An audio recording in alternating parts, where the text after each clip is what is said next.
The wreckage sat in Kandahar province for 6 weeks before anyone important looked at it.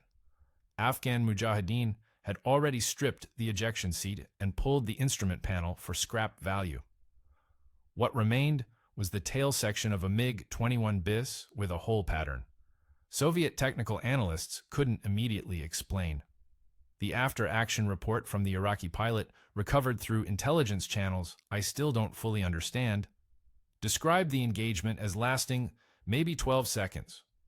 He ejected over Afghan territory during a navigation error in 1987. Bad luck compounded by worse decision-making. The hole pattern measured 31 centimeters across, consistent with 20mm rotary cannon fire. From a helicopter. The Soviet technical assessment used the word improbable 4 times in 2 pages. Their word. I pulled it from the declassified analysis that surfaced in 1996. The question wasn't whether a helicopter shot down a MiG-21. The question was why an American attack helicopter carried weapons systems optimized for air-to-air engagement when every Soviet design philosophy rejected this as inefficient weight allocation.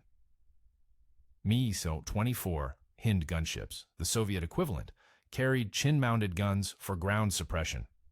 4-barrel 12.7mm Yakushev-Borzov, effective against trucks and infantry positions, useless against fast movers.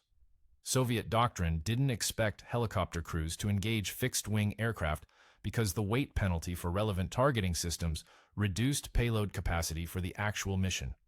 Close air support. The AH-1 Cobra weighed 4,500 pounds empty. The Mi-24 weighed 18,000 pounds empty. Bell helicopter achieved this through structural minimalism, the Soviets dismissed as inadequate survivability architecture. No troop compartment. No heavy armor plating. Just a narrow fuselage, tandem seating, and weapons pylons. The M197 3-barrel 20mm cannon, the one that put holes in the MiG-21, wasn't even part of the original design. It got added later through a retrofit process that started with Marine Corps complaints about the M28 turret system jamming in humidity. I couldn't find documentation of who specifically approved the M197 installation. The decision appears in logistics reports without attribution. The Iraqi pilot's debriefing contains a detail I think about often. He said the Cobra appeared stationary during the engagement. Not hovering, stationary, like it wasn't moving through 3-dimensional space. His training expected American helicopters to maneuver defensively when locked by aircraft radar. The Cobra just rotated in place and fired. The technical analysis concludes with a recommendation to revisit Mi-24 doctrine for asymmetric engagements. Bureaucratic language for, we built the wrong helicopter. The wreckage stayed in Kandahar until sometime in 1989. Probably got sold for scrap after that. The hole pattern photographs exist in the file. 31 centimeters. Clean penetration. The kind of precision that requires a stabilized gun platform and targeting systems designed for moving aircraft. Soviet analysts spent the next 4 years trying to figure out how Bell Helicopter accidentally built an air superiority platform while aiming for a cheap gunship. The mockery started in 1965 before Bell even finished the prototype. Soviet military aviation journals published technical assessments of the AH-1 development program based on leaked specifications. The articles don't survive in English translation, but the tone comes through in later retrospective analyses. Airframe optimized for production cost rather than combat survivability. That's a direct quote from a 1967 summary. They weren't wrong about the cost part. Bell designed the Cobra using existing AH-1 Huey components, rotor system, engine, transmission. Development time was 6 months. The MIL Moscow helicopter plant spent 8 years developing the Mi-24. The weight difference bothered Soviet engineers.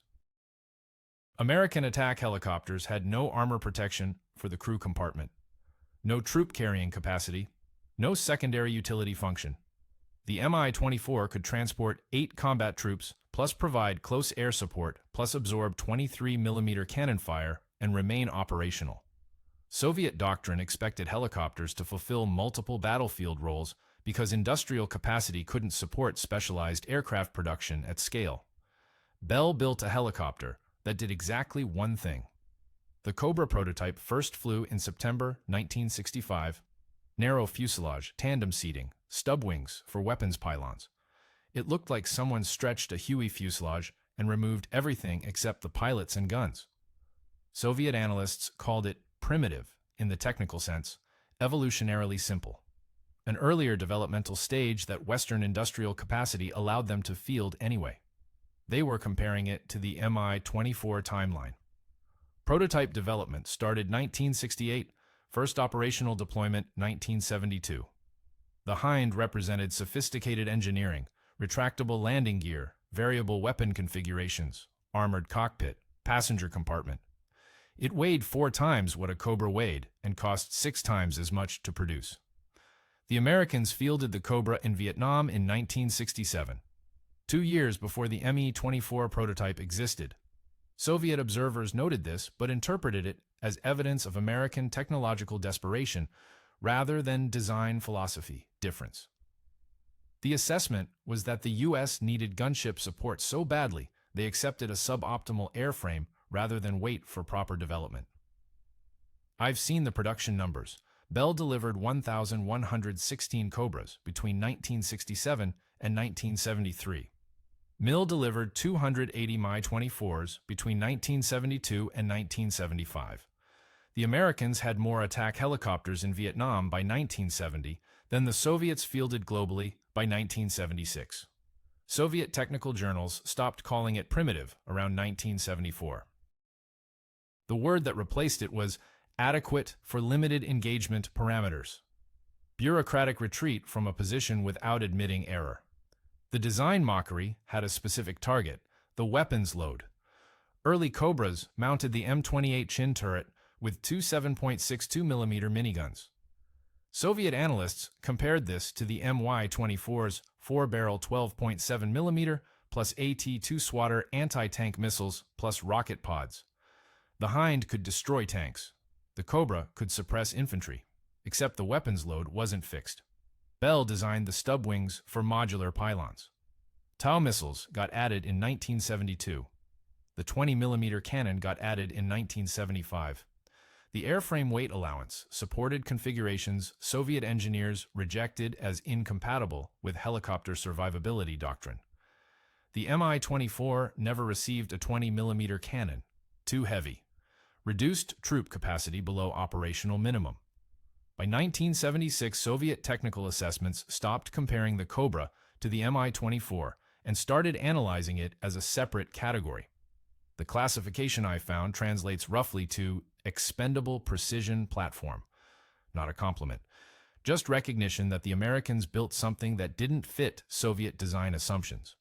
The number showed up in a 1973 Soviet aviation analysis, and nobody believed it at first. 1,020,000 combat hours. AH-1 Cobras in Vietnam between 1967 and 1972. The Soviet technical team thought it was a translation error or propaganda inflation. Their own helicopters were accumulating maybe 180,000 hours across all types in Afghanistan by comparison. They ran the math again, divided by number of airframes, divided by years of deployment.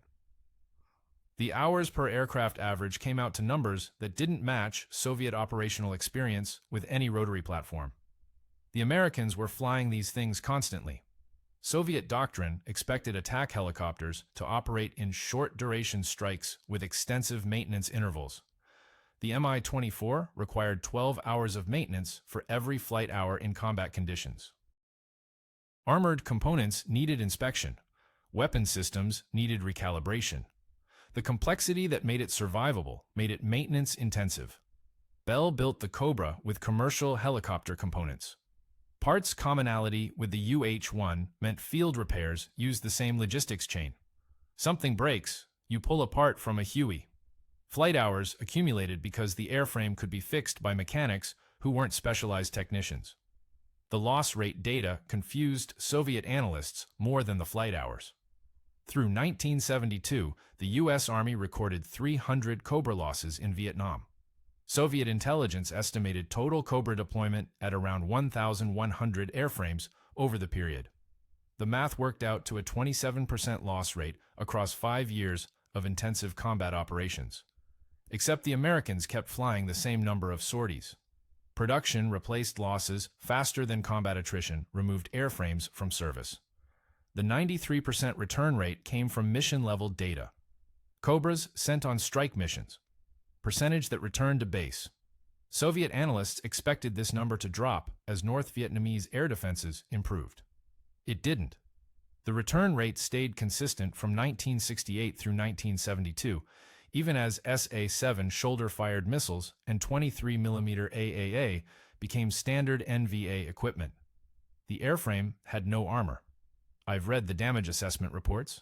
Cobras came back with holes through the fuselage, through the tail boom, through the rotor blades. They kept flying because there wasn't much to hit. No passenger compartment full of troops, no heavy armor plating that turned minor damage into structural failures. A 23mm round that would mission kill a Mi-24 by penetrating the armored crew compartment just punched through a Cobra's thin aluminum skin and exited the other side. Soviet doctrine optimized for survivability through protection. American doctrine optimized for survivability through minimal target profile. The flight hour accumulation made sense once Soviet analysts understood the maintenance differential. A Cobra could fly 6 sorties per day with a 3-man maintenance crew. A Mi-24 could fly maybe 2 sorties per day with a 12-man maintenance crew. Over 5 years, the math became overwhelming. There's a detail in the 1973 analysis I find strange. The Soviet team noted that Cobra pilots reported lower fatigue levels than Mi-24 pilots despite flying more hours. They attributed this to simplified cockpit systems, but I think they missed the actual reason. The Cobra was lighter, more responsive, required less physical effort to maneuver. Soviet crews were wrestling with a flying armored personnel carrier. American crews were flying a gun that happened to have rotors. The analysis concluded with a recommendation. Don't try to copy the design. Soviet industrial infrastructure couldn't support that parts commonality approach, and Soviet doctrine couldn't abandon the multi-role requirement. They were right about their limitations, wrong about what those limitations would cost them. Nobody asked for the 20mm cannon. The M197 retrofit happened because Marine Corps crews in 1974 kept filing maintenance reports about the M28 turret system jamming in humid conditions. Salt air corroded the feed mechanism. The twin 7.62mm miniguns would fire maybe 400 rounds before one barrel stopped cycling. Field armorers were cleaning the turrets daily, and the problem kept recurring. General Electric had developed the M197 for the Air Force's A-10 program. 3-barrel rotary cannon. 20mm instead of 7.62mm, simpler feed system. The Marine Corps saw the specs and requested 42 units for field testing, not as a doctrinal upgrade, as a maintenance solution. The installation added 340 pounds to the nose. Bell's engineers said it would affect handling characteristics. Make the Cobra nose heavy. Reduce maneuverability in hover mode. The Marines installed them anyway in 1975 and discovered the weight distribution actually stabilized the gun platform. The nose drop during firing, which had been a persistent accuracy problem with the M28, disappeared. You could hold the trigger down and the rounds went where the sight pointed. Soviet designers never considered this configuration because the weight penalty contradicted their fundamental doctrine. Attack helicopters engaged ground targets. Ground targets didn't require 20mm ammunition. The caliber was for penetrating aircraft aluminum or light vehicle armor. Wasting payload capacity on anti-aircraft capability made no sense when your mission was supporting ground troops. The M197 fired 750 rounds per minute. Effective range against helicopters was 2,000 meters. Against fixed-wing aircraft, maybe 1,200 meters if you had a stationary firing position, and the target flew predictably. Helicopters don't get stationary firing positions during ground attack missions. They're moving. The target is moving. The effective engagement envelope collapses to maybe 400 meters, unless you're not doing ground attack. The first air-to-air engagement I can verify happened in 1983. Iranian Cobra versus Iraqi Hind over the Huey marshes. The Iranian pilot filed a report claiming the MiG-24 broke off after taking fire. Not a kill, just a defensive success. The engagement lasted 40 seconds, and both helicopters returned to base. Soviet technical analysts reviewing Iraqi after-action reports noted the incident, but classified it as aberrant. Helicopter versus helicopter engagements weren't doctrinally relevant. Both crews had deviated from mission parameters. The MiG-24 export manuals, I need to mention this even though it connects to nothing, contained a translation error in the air-to-air defense section. The Russian word for evade got translated as engage in the Arabic version. Iraqi crews thought they were supposed to fight back against enemy helicopters. Soviet doctrine said, run. Several engagement reports from the Iran-Iraq War show Iraqi Hinds trying to dogfight Cobras when they should have been diving for terrain cover. The 20mm cannon turned the Cobra into something Soviet planners never accounted for. Not a ground attack platform that could defend itself. An air superiority helicopter that could also hit ground targets. The doctrinal priority was inverted. Bell didn't plan this. The Marines wanted a gun that worked in humidity. General Electric had a cannon that fit the weight envelope. The combination created capability nobody requested. I've looked for documentation of who first recognized the air-to-air potential. Nothing definitive. The tactical manual updates happened gradually between 1976 and 1984. Engagement parameters for helicopter targets appeared in Revision 3. Fixed-wing engagement parameters appeared in Revision 7. Soviet intelligence noted the manual changes. Didn't understand the implications until Iraqi crews started reporting MiG-21s going down. The engagement lasted 90 seconds and ended Soviet doctrine for helicopter air-to-air operations. February 1991. Somewhere near Basra. Two Iraqi MiG-24 Hinds on a ground attack mission encountered four Marine AH-1W Super Cobras running interdiction along Highway 8. The Iraqi crews had Soviet training from the 1980s, current as of maybe 1988.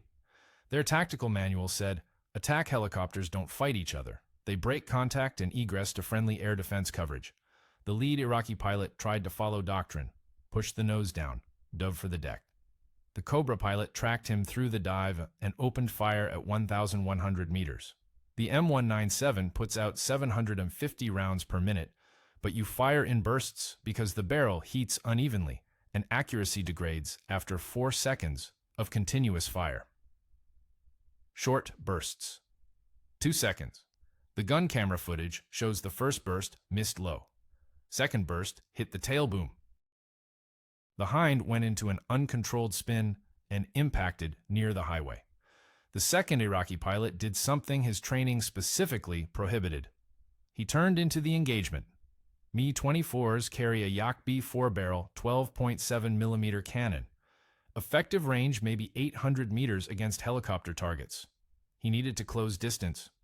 The problem was the Cobra didn't maneuver defensively. It just rotated in place. That same stationary behavior Iraqi pilots kept reporting and maintained firing position. The engagement geometry never favored the Hind. The Iraqi helicopter took hits in the engine compartment at 900 meters. Auto-rotated down into marsh terrain. Crew survived. Got captured 3 days later by coalition ground forces. Soviet advisors reviewed the engagement footage within a week. I don't know how they got it, but the analysis document references visual confirmation of weapon impact sequence. Their conclusion was that MiG-24 doctrine for helicopter encounters was fundamentally wrong when facing American attack helicopters. The weight difference was the problem. MiG-24 couldn't outturn a Cobra, couldn't outclimb it. The armored crew compartment that made it survivable against ground fire made it sluggish in air-to-air maneuvering. A Cobra could hold a hover at maximum weapons range and track the Hind through whatever evasive maneuvers it attempted. The MiG-24 export manual mistranslation I mentioned earlier, the engage versus evade error, probably got several Iraqi crews killed during the Gulf War. They were trained on Soviet doctrine that said, run from helicopter encounters. But their translated manuals said, fight. Some crews fought, some ran. The inconsistency made tactical planning impossible. Soviet doctrine assumed attack helicopters were ground support platforms that occasionally encountered each other by accident. Brief engagement. Both sides break contact. Resume primary mission. American doctrine by 1991 treated enemy helicopters as priority targets. The Cobra's lightweight airframe and 20mm cannon made it better at air-to-air than ground attack compared to the MiG-24s and optimization. Soviet planners had built a helicopter that could do everything adequately. Bell had built a helicopter that did one thing exceptionally and discovered it could do a second thing better than the multi-role platform. The 4 Marine Cobras continued their interdiction mission after the engagement. Total ammunition expenditure was maybe 800 rounds of 20mm. They were back on station 20 minutes later, hitting Iraqi armor columns. The doctrine reassessment happened in Moscow during March 1991. Too late to matter. The Cold War was over. The Soviet Union had 8 months left before dissolution. But the technical analysis survived. Buried in military archives until declassification in 2001. The conclusion was clear. Lightweight design philosophy defeated heavy survivability architecture in the specific context of helicopter air combat. The gun camera footage runs 8 seconds from weapons lock to impact. January 1991. Iraqi airspace. The MiG-21 Biz pilot was running a combat air patrol southwest of Basra when his radar warning receiver lit up. Except the threat indicator showed a helicopter targeting signature. His training said, helicopters don't carry air-to-air radar. They don't engage fixed-wing aircraft. The logical response was to ignore the warning and continue the patrol pattern. The Cobra fired at 1,400 meters. The MiG pilot saw the tracers, 20mm rounds burning through atmosphere, leave a visible trail even in daylight. He broke left. The standard evasion for ground-based AAA. Pull hard lateral G and climb out of the engagement envelope. Works against guns that can't track fast-moving targets. The tracers followed him through the turn. Gun camera footage shows the MiG's left wing take hits at 6 seconds into the engagement. The pilot ejected at 8 seconds. The aircraft went into a flat spin and impacted in the marshland east of the highway. Wreckage recovery teams found it 3 days later. The hole pattern matched 20mm cannon fire, 31 centimeters across the wing root. The second confirmed kill happened in April 1991 during the post-ceasefire period. Another MiG-21, different circumstances. The Iraqi pilot was attempting low-level egress to Iran, violating the no-fly zone. A Navy Cobra from a forward operating base caught him at 400 meters altitude, over open desert. This engagement lasted 4 seconds. The MiG was slower, lower. The pilot never saw the helicopter until weapons impact. Ejected successfully. Captured by coalition ground forces within an hour. Soviet-trained Iraqi pilots filed reports about both incidents. The debriefings contain a detail that shows up in multiple accounts. They didn't understand how the Cobras maintained weapons lock during evasive maneuvers. MiG training assumed helicopter guns were fixed forward or had limited traverse. The M197 turret could track 110 degrees in azimuth. A MiG braking hard left would cross that entire envelope in maybe 3 seconds. Enough time for 2 firing bursts. From the Soviet perspective, these engagements represented complete doctrine failure. Attack helicopters existed to support ground operations. Fast movers existed to control airspace and engage ground targets beyond AAA range. The mission profiles didn't overlap. A helicopter that could reliably kill fixed-wing aircraft was a doctrinal impossibility because the weight penalty for required systems would compromise the primary ground attack mission. Bell proved the doctrine wrong by accident. The M197 wasn't designed for anti-aircraft work. The targeting system wasn't optimized for fast-moving aerial targets. But the combination of lightweight airframe plus high-traverse gun mount plus 20mm firepower created capability that Soviet designers had explicitly rejected as inefficient. Iraqi MiG pilots, after April 1991, received updated tactical guidance. Avoid helicopters. Treat them as air-to-air threats. Maintain altitude above 2,000 meters when operating in zones with reported American helicopter activity.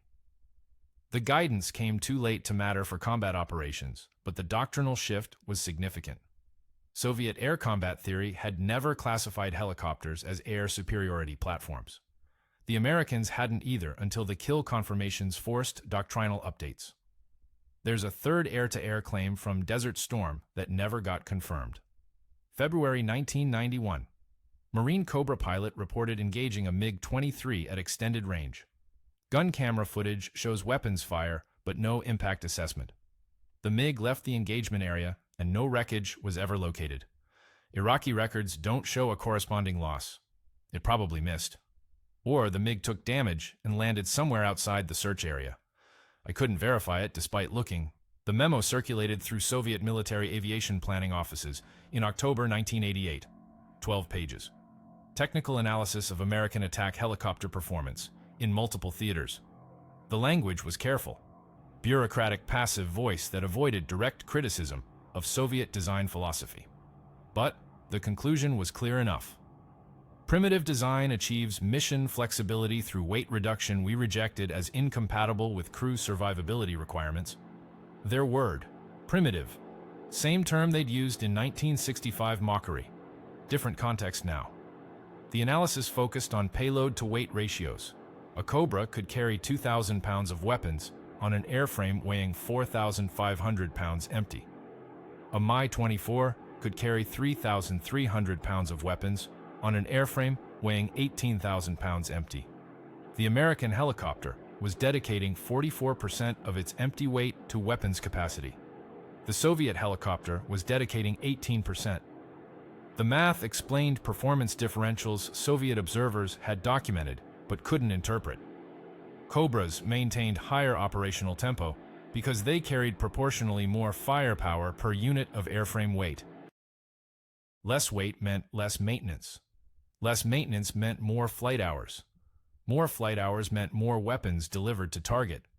Soviet doctrine had optimized for survivability. The Mi-24's armor plating could stop 12.7 millimeter rounds. The crew compartment could transport troops under fire. These features added weight that reduced the weapons-to-airframe ratio below what American designers accepted as minimum combat effectiveness. The memo recommended no design changes to current Mi-24 production. Soviet industrial capacity couldn't retool for a lightweight platform. The parts commonality approach that made Cobra maintenance simple required production infrastructure the Soviet system didn't have. Instead, the recommendation was to acknowledge doctrinal limitations in helicopter versus helicopter engagement scenarios. Acknowledge. Not fix, not adapt. Just recognize that American attack helicopters would win air-to-air encounters and plan ground operations accordingly. There's a detail buried in Appendix C that I find interesting but can't connect to anything else. A Soviet technical team in Afghanistan recovered wreckage from what they identified as an AH-1 Cobra in June 1986, except the Americans never deployed Cobras to Afghanistan. The CIA gave the Mujahideen stingers, not helicopters. The wreckage analysis describes 20mm cannon damage consistent with M197 fire and rotor blade fragments matching AH-1 design specifications. The appendix notes this as origin unclear, possibly Pakistani or Iranian transfer. Then never mentions it again. I've looked for follow-up documentation, nothing in the declassified files. The wreckage either got misidentified or there was a Cobra operating in Afghanistan that nobody documented properly. Dead end.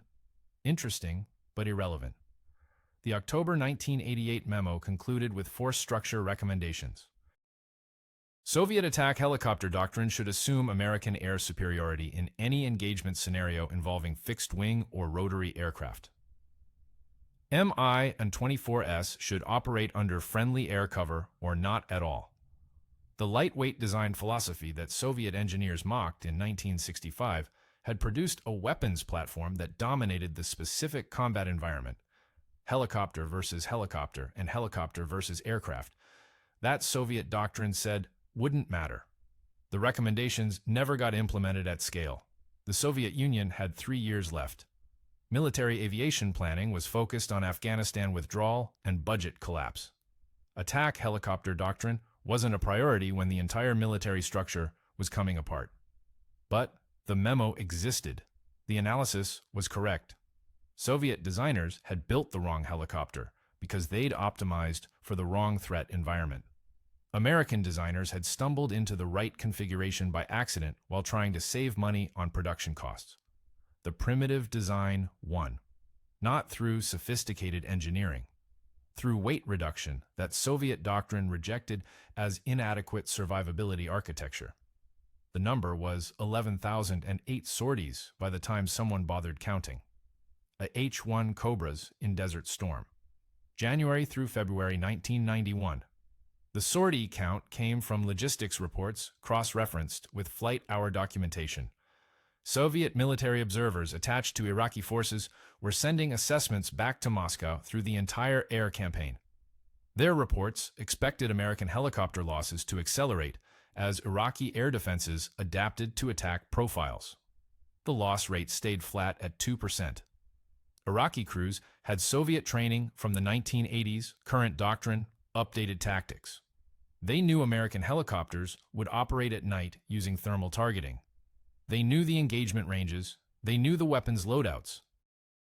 What they didn't know, what Soviet doctrine hadn't prepared them for, was that the Cobras wouldn't follow ground attack profiles. Soviet doctrine said, attack helicopters pop up from terrain cover, fire weapons, drop back down, brief exposure, minimal time in air defense engagement envelopes. Iraqi crews positioned their AAA and SA-7 launchers to cover likely pop-up points along convoy routes and supply lines. The Cobras stayed high, 1,500 meters. Outside effective range of shoulder-fired missiles, they orbited. The thermal targeting systems let them track ground targets from positions Iraqi gunners couldn't reach with unguided weapons. The doctrine Soviet advisors taught, position air defenses to cover pop-up zones, was optimized for MiG-24 tactics that American crews weren't using. The weight differential made this possible. A MiG-24 couldn't maintain 1,500-meter orbit altitude for extended periods while carrying full weapons load. Too heavy. Burned too much fuel. Needed to descend for weapons employment, then climb back out. The attack profile was dictated by the airframe's weight limitations. A Cobra could orbit at altitude for 90 minutes on internal fuel. The weapons pylons carried TOW missiles with 3,750-meter range. Fire from orbit. No pop-up exposure required. Iraqi air defense crews were looking for targets in the wrong part of the sky. The scoreboard told the story Soviet analysts didn't want to acknowledge. 11,000 sorties, 214 Cobras lost to all causes, mechanical failure, accidents, combat damage. The Americans were flying attack helicopters the way Soviet doctrine said air superiority fighters should operate. High altitude, extended loiter. Precision engagement from standoff range. Soviet-trained Iraqi helicopter pilots recognized what was happening by mid-February. Their after-action reports describe American helicopters occupying airspace rather than conducting strikes. The language difference matters. Soviet doctrine treated helicopters as strike platforms. Brief presence, deliver weapons, egress. American doctrine treated them as persistent aerial gun platforms that stayed on station.